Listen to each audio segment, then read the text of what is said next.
pagi dan salam sejahtera. Yang saya hormati Bapak Ibu Dewan Juri dan yang saya banggakan hadirin sekalian.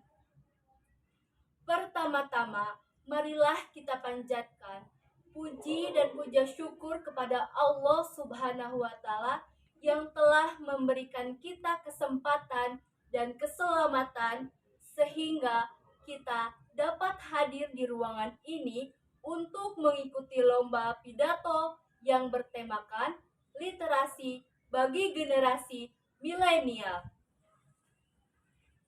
Para hadirin yang saya hormati, buku adalah jendela dunia. Dengan membaca buku, kita bisa menjelajah dunia. Namun, sayangnya, semboyan tersebut hanya dipergunakan sebagai penghias semata.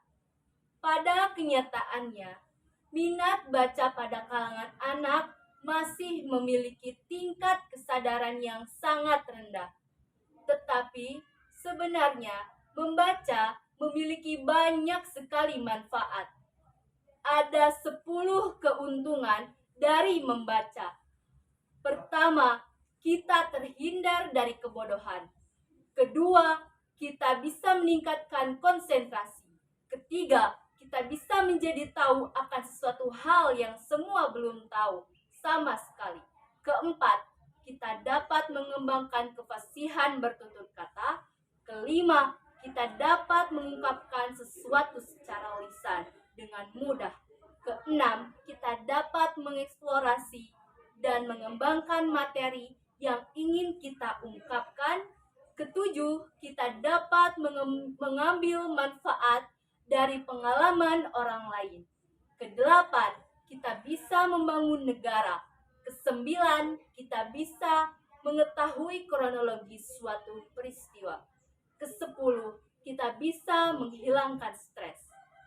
Dari keuntungan-keuntungan tersebut dapat disimpulkan bahwa membaca itu penting karena dengan membaca kita dapat memperoleh informasi atau ilmu pengetahuan yang tidak hanya bermanfaat bagi kita, namun bagi orang lain pula.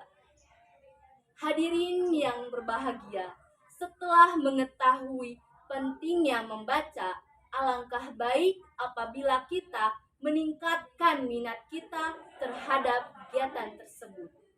Namun, ketertarikan terhadap membaca bukanlah hal yang dapat timbul secara tiba-tiba, tetapi membutuhkan waktu dan latihan yang secara terus-menerus. Oleh karena itu, minat membaca ini harus diawali sejak dini agar kita terbiasa dan tentu saja memperoleh manfaat yang besar pula.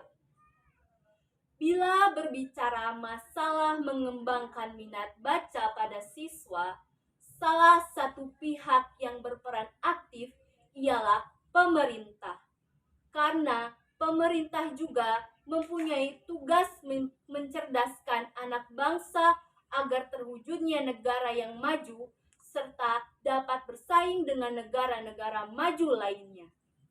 Banyak sekali program-program yang bisa ditempuh pemerintah agar meningkatkan minat membaca, yaitu pertama, program perpustakaan keliling hingga ke daerah pelosok.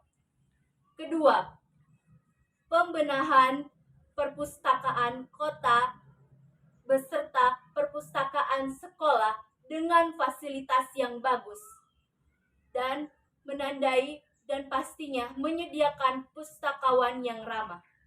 Ketiga, memberikan buku gratis. Keempat,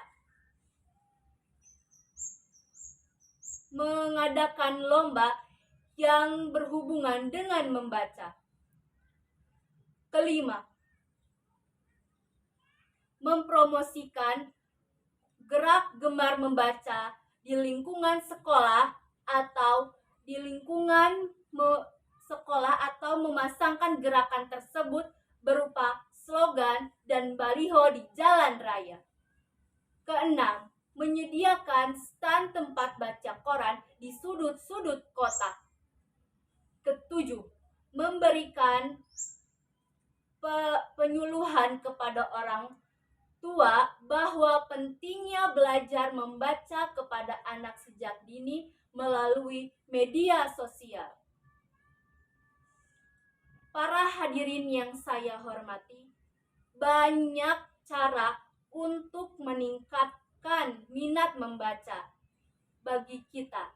Pertama, ciptakan suasana yang nyaman saat membaca. Yang perlu diperhatikan, suasana kenyamanan membaca ialah mengatur jarak membaca minimal 30 cm. Dan carilah tempat membaca dengan sumber penerangan yang baik. Kedua, lakukan secara bertahap, misalnya dari selembar artikel bertahap ke buku yang tipis hingga buku yang tebal. Selanjutnya, cermati apa yang kita baca agar dapat diterima ilmunya secara maksimal.